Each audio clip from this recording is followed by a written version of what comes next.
দেয়, তায়েফের বেঈমানদের মাটির সাথে মিশায়া দিও। জিবরাইল আমিন আয়েশা নবীর অনুমতি চায়, ও নবী আপনি যদি অনুমতি দেন, আল্লাহ বলছে তাদেরকে মাটির সাথে মিশায়া দেওয়ার লাগি। নবী গো আপনার অনুমতি চায়।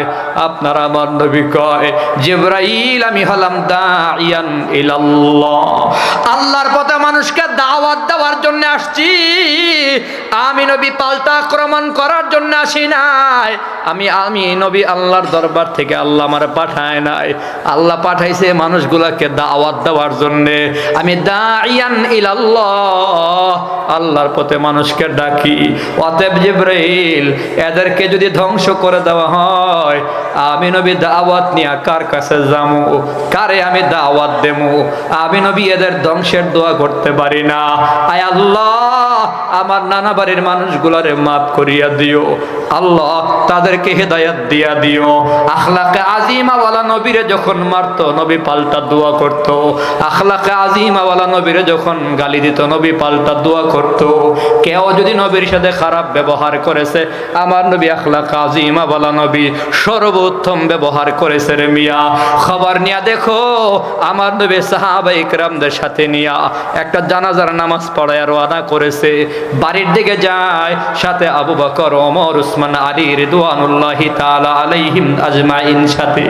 আপনার আমার নবীর সাথে সাহাবায়ে কেরাম গভীর মনোযোগ দিয়ে শোনা লাগবে। নবীর প্রেম দিলের ভেতরে ঢোকাও মুসলমান নবীর উম্মতেরা। নবী জানাজার নামাজ শেষে বাড়ির দিকে রওনা করে। আপনার আমার নবীর পাশে তখন সাহাবায়ে কেরাম আছিল, সেখানে আবু বকর, ওমর, উসমান, আলীরাও ছিল। আপনার আমার নবী বাড়ির দিকে যায়, এক ইহুদির বাচ্চা পেছন থেকে আপনার আমার নবীর গলার মধ্যে ঝোলানো চাদর হেঁচকার টান মেরা দিয়া কয়, মুহাম্মদ তুমি আমার পাওনা টাকা আদায় করে যাও। এক ইহুদির কাছ থেকে আপনার আমার নবী কিছু ধার করেছিলেন এক সাহাবীর জন্য, নিজের জন্য না। আমার নবী নিজের জন্য কখনো কারো কাছে হাত পাতে নাই, কারো কাছে কোনোদিন সোয়াল করে নাই। কেন রে মুসলমান, কেন? ওই আল্লাহ তাআলার পছন্দের দুইটা জায়েজ কাজ আছে। আল্লাহ তাআলা অপছন্দ করে কিন্তু হালাল, হালাল হলেও আল্লাহর বড় অপছন্দ। আবগাদুল হালালে ইনদাল্লাহি তাআলা ইসনাহান, আল্লাহর কাছে দুইটা হালাল বড় অপছন্দ। একটা হলো সোয়াল করা, অন্যের কাছে নিজের জন্য কিছু চাওয়া আল্লাহ পছন্দ করে না। যার কারণে 63 বছর জীবনে আমার নবী কখনো দুনিয়ার কোনো মানুষের কাছে চাহিদা পেশ করে নাই। আর একটা হালাল হলো তালাক দেওয়া। তালাক দেওয়া যদিও হালাল, কিন্তু আল্লাহ পছন্দ করে না। যার কারণে আপনার আমার নবী 11 জন বিবির সংসার করেছে, একজন বিবিকেও নবী তালাক দেয় নাই। নবী কখনো কারো কাছে হাত পাতেন নাই, নবী কখনো তালাক দেন নাই। আপনার আমার নবী কখনো নিজের জন্য টাকা পয়সা কারো কাছে ধার নেয় নাই। কিন্তু এক ইহুদির কাছ থেকে একজন সাহাবীর জন্য কিছু টাকা ধার করেছিলেন। নির্ধারিত সময় ছিল, অমুক বারে তুমি তোমার টাকা নিয়ে যাবা। আপনার আমার নবী, ইহুদি যখন আমার নবীকে আটকায় দিছে, নবী বলে, ইহুদি তোমার সাথে না আমার পাকাপোক্ত কথা ছিল, আগামীকাল তুমি তোমার টাকা বুঝা নিবা। ইহুদি কয়, মুহাম্মদ তোমার বংশের লোকদের ভালো করেই চিনি, তোমাদের কথাবার্তার ভেতরে কোনো মিল নাই। তোমার বংশের লোকেরা বড় ধরনের বাটপার সিটার টাইপের। জোরে কর না নাউজুবিল্লাহ। ইহুদি বলে, মুহাম্মদ আগামীকাল বুঝি না, এখন আমার টাকা দিয়া যাওয়া লাগবে। আপনার আমার নবীর পেছন থেকে যখন রুমাল টান দিছে, রুমাল যায় নবীর গলায় চাইপা গেলেন, জিব্বা মোবারক প্রায় বের হয়ে গেল, চোখ থেকে পানি বের হয়ে গেছে, আমার নবীর চেহারা লাল বর্ণের হয়ে গেল। হযরত ওমর তরবারির খাপে হাত দিয়া কয়, নবী আপনি যদি অনুমতি দেন, ইহুদির বাচ্চার দেহ থেকে মাথাটা আলাদা করে দেবো। ওমর তো ওমরই গরম হয়ে গেছে। আমার নবী কয়, ওমর কাজটা তুমি ভালো করো নাই, তুমি তো আমারেও বলতে পারতা। আরে আমার নবীর কথাবার্তা কেমন দেখো। ওমর তুমি তো আমারে বলতে পারতা, নবী ইহুদির টাকা দিয়া দেন, আর না হয় ইহুদিরে বলতে পারতা, ইহুদি নবীর সাথে বেয়াদবি না কইরা আদবের সাথেও তুমি তোমার টাকাগুলা চাইতে পারতা। ওমর ইহুদির টাকা বুঝায়া দাও, আর 32 কেজি খেজুর তারে বেশি দিয়া দিবা। হযরত ওমর জানবার চাইল, নবী পাওনা দিলাম ঠিক আছে, 32 কেজি খেজুর আবার অতিরিক্ত কেন দেমু? নবী কয়, তুমি যে হুমকি দিছো তার দেহ থেকে মাথাটা আলাদা করে দিবা। তারে ভয় দেখাবার কারণে, হুমকি দেওয়ার কারণে আমি নবী তোমার উপর জরিমানা করলাম, 32 কেজি খেজুর তারে দিয়া দিবা। হযরত ওমর তার পাওনা টাকা দিয়া দিল, 32 কেজি খেজুরও বাড়াইয়া দিয়া দিল। ইহুদি আবার হযরত ওমরকে জিজ্ঞাসা করে, ওমর বুঝলাম মুহাম্মদ আমার পাওনা আদায় করেছে, আজকে তো পাওনা আদায় করার কথা ছিল না। মুহাম্মদ মদিনার নেতা, সর্দার, বিচারক মুহাম্মদ নবী, আমরা ইহুদিরাও মুহাম্মদ নবীর বিচারক হিসেবে মাইনা নিছি। আমার মুহাম্মদ তো চাইলে আমার দেহ থেকে মাথাটা আলাদা করে দিতে পারত, কিন্তু আমার পাওনা আদায় করলো। আরেকটা বিষয় বড় জানবার বিষয়, পাওনা আদায় করছে বুঝলাম, কিন্তু 32 কেজি খেজুর কেন দিল? হযরত ওমর কই, ইহুদি রে, ইহুদির বাচ্চা শোন, আমি যে তোরে ভয় দেখাইছি, তোর দেহ থেকে মাথাটা আলাদা করে দেবো নাকি? হুমকি দেওয়ার কারণে নবী আমার উপর 32 কেজি খেজুর জরিমানা করেছে। ইহুদি আবার বলে, ওমর তুমি কি আমারে চিনছো? ওমর বলে, না। ইহুদি তার পরিচয় দিয়া বলে, আমি হলো বারাই। হযরত ওমরের চুপ তখন বড় বড় হয়ে গেল। বারাই তো ইহুদিদের মধ্যে বড় একজন আলেম, স্বনামধন্য আলেম। বারাই, তোমার নাম শুনছি জীবনে বহু, আজকে প্রথম দেখলাম তুমি কিভাবে এত বড় আলেম হইয়া মুহাম্মদ নবীর সাথে বেয়াদবি করলা। বারাই কয়, ওমর পরীক্ষা করার জন্য নবীর সাথে বেয়াদবি করেছি। ইহুদি আলেম হওয়ার কারণে জানতে পেরেছি মুহাম্মদ নবী কেমন হবে, মুহাম্মদ নবীর চেহারা সুরত কেমন হবে, বডির অবয়ব কেমন হবে, চোখ কেমন হবে, কপাল কেমন হবে, সব পড়েছি। হুবহু আব্দুল্লাহর ছেলে মুহাম্মদ, বর্তমান যে মুহাম্মদ দেখা যায়, তোমরা যারা নবী মনে করো, তার সাথে কিতাবের পড়া হুবহু মিল লাগেছিল। আর একটা বিষয় জানার বিষয় ছিল, কিতাবের ভেতরে আছে আখিরুজ্জামানের নবী মুহাম্মদ আচরণ বড় ভালো করে, তার সাথে খারাপ ব্যবহার করলে পাল্টা ভালো ব্যবহার করে, তারে কেউ আঘাত করলে পাল্টা নাকি সে আদর সোহাগের বিনিময় ব্যবহার করে। খারাপ আচরণের পাল্টা ভালো ব্যবহার কিতাবে পড়ছি, আজকে প্রমাণ পেয়ে গেছি। আমি মুহাম্মদের গলায় চাদর লাগাইয়া দিলাম, আমি মুহাম্মদ নবীর কষ্ট দিলাম, আমারে উল্টা সব দিয়া দিল, উল্টা আরো 32 কেজি খেজুরও বাড়াইয়া দিল। আমার খারাপ ব্যবহারের বিনিময়ে মুহাম্মদ নবীর ব্যবহারের দ্বারা প্রমাণ হয়ে গেছে মুহাম্মদ নবী সত্য নবী, কোনো সন্দেহ নাই। ওমর তোমারে সাক্ষী রাইখা আমি তোমার সামনে কালিমা পড়ে মুসলমান হয়ে গেলাম। রাদিতু বিল্লাহি রাব্বাহু ওয়া বিল ইসলামি দীনাহু ওয়া বিমুহাম্মাদিন নাবিয়্যা ওয়া রাসূলা। ওমর আমি সাক্ষী দিলাম আল্লাহর উপর রাজি হয়ে গেলাম, সাক্ষী দিলাম মুহাম্মদ আমার নবী, সাক্ষী দিলাম ইসলাম আমার ধর্ম, তোমাকে সাক্ষী রেখা আমি কালিমা পড়ে মুসলমান হয়ে গেলাম। চিৎকার মেরে কোন আল্লাহু আকবার। আখলাকে আজিমা ওয়ালা নবীও দাওয়াত দিছে, আমার নবী দাওয়াত দিছে, নবীরে মারতো, নবী গালি দিত না, পাল্টা আঘাত করতো না। আর তুমি নবী ওয়ালা কাজের দায়িত্ব কান্দে নিয়ে ঘুরো, সুযোগ পাইলে ছুরি ঢুকাইয়া দাও। ফাইজলামি পাইছো? নবী ওয়ালা কাজ হবে, নবীর ওয়ারিস উলামায়ে কেরামের তত্ত্বাবধানে, কোন সন্ত্রাসীদের দ্বারা নবী ওয়ালা কাজের দরকার নাই। তোমাদের মতো সন্ত্রাসদের আমরা চিনে ফেলেছি, তোমরা কার দালালি করতেছো সেটা জাতি বুঝে গেছে। তোমরা তারাই যারা একবার আনসার লীগ হয়ে আসছিল, তোমরা তারাই যারা একবার রিক্সা লীগ হয়ে মাঠে আসছিল, তোমরা তারাই মাঝখানে ইসকন লীগ হয়ে মাঠে নামছিলা। আপারে খুশি করার জন্যে, আপারে আবার গতিতে বসাবার জন্যে তোমরা আবার গাট্টি গুল কইরা তবলিগের সাথীও দাবি করো, প্রতি বিপ্লব ঘটাবার জন্যে। মনে রাখো, সন্ত্রাসী শেখ হাসিনার জায়গা বাংলার জমিনে হয়নি, তার দালালের জায়গাও বাংলার জমিনে হবে না। ওপারের ভয় আমাদের দিলে নাই, ওপার থেকে ভয় দেখায়, তার কাটার বেড়া সিরাবিরা বাম ব্রাহ্মণবাড়িয়া ঢুকে যাইব। আগরতলায় দেখছেন না, আগরতলায় খুব উৎপাত করছিল, ঢুকে যাইব। আমি দেখছি আবার সীমান্তে তার কাটার থেকে আরো প্রায় 600 মিটার দূরে আরেকটা তার কাটার বেড়া বানাইছে নিজেরা, বানায়া সেরা ঠেলাঠেলি করে আবার এপাশে নিজেদের বিএসএফ পুলিশ দাঁড় করায় রাখছে। আমরা দৌড় দেবো বাংলাদেশের দিকে ঢুকা যাইবার লাগি, তোরা কিন্তু আটকাইস। কারণ যদি ব্রেক ফেল করে ঢুকা যাই ব্রাহ্মণবাড়িয়ায়, তো ব্রাহ্মণবাড়ির পোলাপাইন যেই খারাপের খারাপ কাশি লয়ে বয়ে রইছে, সব গোলারে মুসলমানি কইরা ছাইরা দিব। ব্রাহ্মণবাড়িয়া আলাদা একটা জিনিস, কথা কোন ঠিক কিনা? এখানে কোনো বেঈমানের ছাড় ছিল না, কখনো ছাড় পাবে না। ওরা আমাদের ভয় দেখায়, হুমকি দেয়, বাংলাদেশ দখল করে ফেলবে।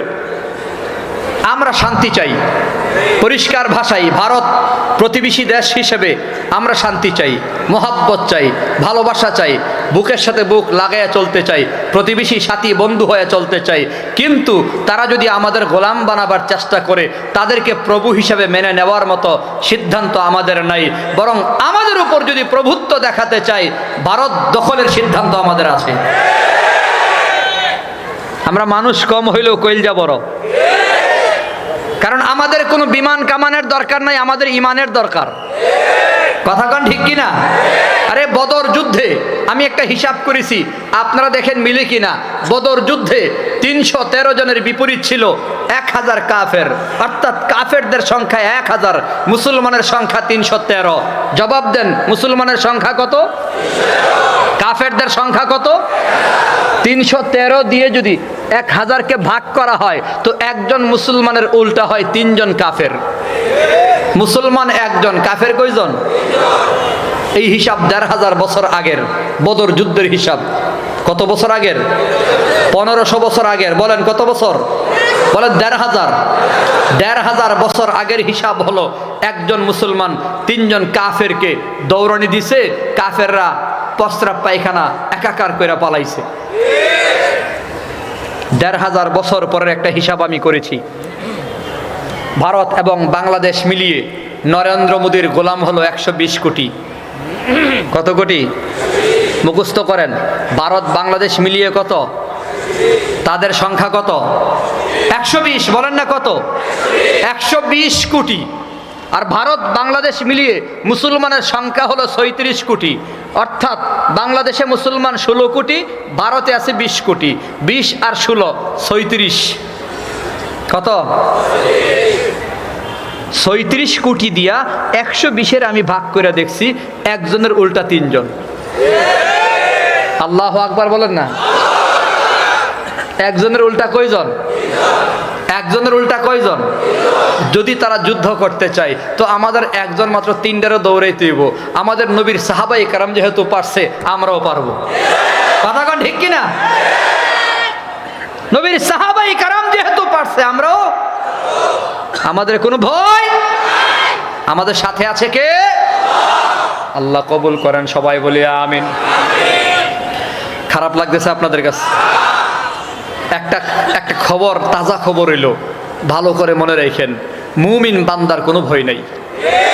আমি বুধ আগেও বলছি, ইমানওয়ালার কোনো ভয় নাই, কারণ ইমানওয়ালার মালিক আছে। মালিককে সবাই তো আওয়াজ দেয় না, আর জোরে কর না কে? আপনার আমার মালিক কে? যার মালিক আছে তার ভয় নাই। ভারতের ভয়, তাদের মালিক নাই। এদের মালিক হইল গরু, ঠিক নি? এরা গাভীরে মা ডাকে।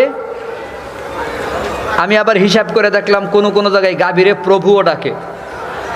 এক একবার এক এক রকম। আচ্ছা চিন্তা করেন, সম্ভবত আমার বন্ধুবর মুফতি সালমান ফার্সি বলে গেছে, এরা খাই গরুর মুত, আমরা খাই গরুর গোশত, গরুর কলিজা। যারা মুত খায়, গোবর খায়, এরা হুমকি দেয় কলিজা যারা খায় তারারে। কোন যুক্তি আছে এটার ভিতরে? আজীব ব্যাপার। গাবি যদি মা হয়, আমার এক উস্তাদ কইতেন, গাবি যদি মা হয়, সার হয় বাপ। সার কি? বুঝাইতে পারি না। গাবি মা হইলে সার কি হয়? তো দাদা কেডা হয় কোন তো? বলদ। দাদা কেডা? বুড়ো হয়ে গেলে তো আর সার থাকে না, 4টা বলদ বানায় এলাই মানুষ। গাবি যদি মা হয়, সার হয় বাপ, দাদা হয় বলদ, তো বলদের নাতিরা হুমকি দেয় আমাদেরকে। বলদার গোষ্ঠী। আমাদের কোনো ভয়? যার মালিক আছে তার কিসের ভয়? মাল্লাহুল মাওলা ফালাহুল কুল, যার আছে রব তার আছে সব। আমাদের আকাবিরিন কখনো ভয় পাইতেন না মিয়া। আমার কাছে দরখাস্ত আছে, শাইখুল হাদিস আজিজুল হক রহমাতুল্লাহি আলাইহি, আমি প্রায় বয়ানেই বলি, মামুনুল হক সাহেব এত বড় বাঘের মতো হুঙ্কার দেয়া কথা কয়, সাহস পায় কয়, সিংহের মতো কথা কয়, সাহস পায় কয়। আরে সাহস তো এমনি হইছে না, তার বাপ আছিল বাঘ, বাঘের ঘরে বাঘই হয়। বুঝতে হবে তো। শাইখুল হাদিস বাতিল বেঈমান নাফরমান রে ভয় পায় কোনো কথা বলতেন না। মুফতি সাখাওয়াত হোসেন রাজি সাহেব এই যে হুঙ্কার দিয়া কথা কয়, কাউরে ভয় পায় না। কেন? কই তার শ্বশুর মুফতি আমিনী কোনো বেঈমান রে ভয় পাইতো না। এই যে নায়েবে আমির মুফতি ফয়জুল করিম দামাত বারাকাতুহু হুঙ্কার দিয়া কথা কয়, ওনার হুঙ্কারে মাঝে মধ্যে আলোচনা সমালোচনা হয়। বাকি বেঈমান নাফরমানদের চোখে চোখ রাইখা, নাকে নাক রাইখা, চোখ লাল করে হুঙ্কার দেয় তিনি। এত বড় হুঙ্কার দেওয়ার সাহস পায় কয় কি ওনার বাপ ফজলুল করিম রহমাতুল্লাহি আলাইহি বেঈমান নাফরমানদের হুঙ্কার দিয়ে এই কথা কইতো। বাঘের ঘরে বাঘই হয়, কথা ঠিক নেই? অতএব আমাদের কোনো ভয় নাই, আমাদের আকাবিরিনরা কখনো ভয় পায় নাই। মোরা মুসলিম, মোরা বীর মুজাহিদ সৈনিক রাসূলের, মোরা সুন্নাতে মানি মুসলিম বলে দুশমন বাতিলের। কথা কোন ঠিক কিনা? এই সঙ্গীতটা কি বলমু? এটা আমার বহু পুরনো, আবার আবেদন আছে আমার কাছে যেন বলি। প্রত্যেক মাহফিলে গেলেই কই এটা একটু কইেন, মানে আপনারা শুনবেন তো ইনশাল্লাহ। কারা কারা শুনবেন হাত দেখি, হাত। নারায়ে তাকবীর, আল্লাহ কবুল করেন, সবাই বলি আমিন। মোরা মুসলিম, মোরা বীর মুজাহিদ সৈনিক রাসূলের, মোরা সুন্নাতে মানি মুসলিম বলে দুশমন বাতিলের। মোরা ছুয়া পেয়েছি বাংলার বুকে শাইখুল হাদিসের, মোরা ছুয়া পেয়েছি বাংলার বুকে শাইখুল হাদিসের, যিনি শ্রেষ্ঠ আলেম ছিলেন যুগের মুরব্বী সকলের। মোরা মুসলিম, মোরা বীর মুজাহিদ সৈনিক রাসূলের, মোরা সুন্নাতে মানে মুসলিম বলে দুশমন বাতিলের। মোরা হুঙ্কার জানি মরহম পীর ফজলুল করিমের, মোরা হুঙ্কার জানি মরহম পীর ফজলুল করিমের, যারা আওয়াজে ভেঙ্গে চোরমার হতো মঞ্চ বাতিলের। মোরা মুসলিম, মোরা বীর মুজাহিদ সৈনিক রাসূলের, মোরা সুন্নাতে মানি মুসলিম বলে দুশমন বাতিলের। মোরা ভয় করি না হামলা মামলা হুঙ্কার বাতিলের, মোরা ভয় করি না হামলা মামলা হুঙ্কার বাতিলের। ওই সিংহ পুরুষ মুফতি আমিনী আকাবির আমাদের। মোরা মুসলিম, মোরা বীর মুজাহিদ সৈনিক রাসূলের, মোরা সুন্নাতে মানি মুসলিম বলে দুশমন বাতিলের। মোরা পেয়েছিলাম এক বিপ্লবী নেতা আল্লামা শফি আহমদ, মোরা পেয়েছিলাম এক বিপ্লবী নেতা আল্লামা শফি আহমদ, যারা আওয়াজে ভেঙ্গে চোরমার হলো শাহবাগীদের মসনদ। মোরা মুসলিম, মোরা বীর মুজাহিদ সৈনিক রাসূলের, মোরা সুন্নাতে মানি মুসলিম বলে দুশমন বাতিলের। আমাদের কোনো ভয়? জোরে বলেন আমাদের সাথে আছে কে? যেটা বলতেছিলাম, মুসলমান যুবক বন্ধুরা, নবীর উম্মতের দল। আপনার আমার নবী হলেন আখলাকে আজিমা ওয়ালা নবী। নবীর আখলাকের ভেতরে কখনো কাউরে ধমক দেয় নাই, জীবনে কাউরে গালি পর্যন্ত দেয় নাই। জোরে কোন সুবহানাল্লাহ। আখলাকে আজিমা ওয়ালা নবীর ব্যবহার কেমন? আখলাক আজিমা ওয়ালা নবীর ব্যবহার তো এমনই ছিল রে মুসলমান বাবারা। অতএব আমাদের ব্যবহার যেন নবীওয়ালা ব্যবহার হয়, আখলাক যেন নবীর আখলাক হয়। আজকে আমাদের সব আছে কিন্তু নবীর আখলাক নাই। আমাদের দাড়ি আছে, আমাদের টুপি আছে, আমাদের পাগড়ি আছে, আমাদের পাঞ্জাবি আছে, নামাজিও আছে, রোজাদারও আছে, হাজি সাহেব আছে, কিন্তু আখলাকের ভেতরে বড় গলত আছে। আমাদের চরিত্র বড় খারাপ হয়ে গেছে। কথা বলেন ঠিক কিনা? হুসনে আখলাক, মানুষের সাথে সুন্দর করে কথা বলা। ফাকুলু লিন্নাসি হুসনা, একটু হাসি দিয়া কথা বলা, প্রেম মাখা কথা বলা, ভালোবাসা মাখা কথা বলা। আল্লাহ বলে মানুষ একটু হাসি দিয়া কথা কও না, প্রেম লাগায়া কথা বলো না। কি আজীব ব্যাপার! আদাবুল মুফরাদে ইমাম বুখারী রাহমাতুল্লাহি আলাইহি বলেন, ময়দানে মাহশারে একজন মানুষের সবচেয়ে বেশি ওজনদার ভারী আমল হলো হুসনে আখলাক, সুন্দর আচরণ, সুন্দর ব্যবহার হবে সবচেয়ে বেশি ভারী আমল। জোরে কোন সুবহানাল্লাহ। কিন্তু আমরা কথায় কথায় মানুষের কষ্ট দেয়। আমাদের মুখের ভেতরে বকা জকা গালাগালি অভাব নাই। দুঃখ মাঝে মধ্যে দুঃখ নিয়েই বলি। শিক্ষিত পার্সন পর্যন্ত গালি ছাড়া কথা কয় না।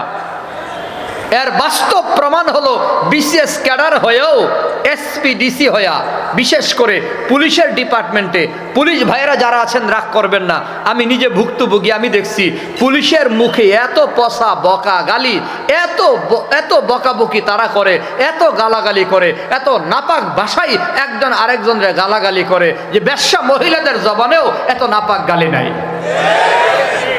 আচ্ছা কেন হলো এটা? হয় কি কারণে হয়েছে কোন তো আমারে?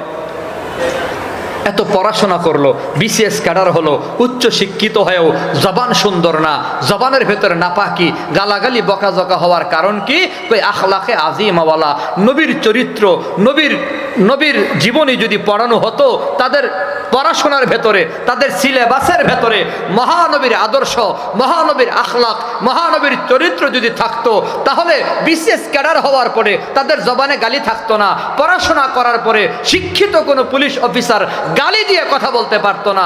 নবীর শিক্ষা নাই, যার দরুন নববী আখলাকও নাই। এজন্যে আমাদের শাইখুল হাদিস ইবনে শাইখুল হাদিস আল্লামা মামুনুল হকের একটি দাবি, চূড়ান্ত দাবি হলো বাংলাদেশের নিম্ন মাধ্যমিক, উচ্চ মাধ্যমিক সহ বাংলাদেশের কলেজ ইউনিভার্সিটিতে প্রত্যেকটা শিক্ষা প্রতিষ্ঠানে প্রত্যেকটা ক্লাসে নবীর চরিত্রের সবক তাদেরকে শিক্ষাদান করাতে হবে। আমাদের সবচেয়ে যেখানে গলত সেটা হলো, আমাদের এক উস্তাদ ছিলেন বরেণ্য মুফাসসির আনসারী সাহেব রহমতুল্লাহি আলাইহি। তিনি সবসময় বলতেন, একটা চরিত্রের একটা মন্ত্রণালয় যদি গঠন করা হইতো, চারিত্রিক মন্ত্রণালয়, আরেকজন মন্ত্রী দরকার ছিল আখলাকওয়ালা মন্ত্রী। এমন আখলাকওয়ালা মন্ত্রণালয় যদি থাকতো, আখলাকওয়ালা মন্ত্রী যদি থাকতো, আমাদের আখলাক ভালো হতো। আল্লাহ তাআলা আমাদেরকে নবীওয়ালা আখলাকি হওয়ার তৌফিক দেন। সবাই বলি আমিন। স্লোগান দেন, জোরে জোরে জোরে স্লোগান দেন না। আলহামদুলিল্লাহ।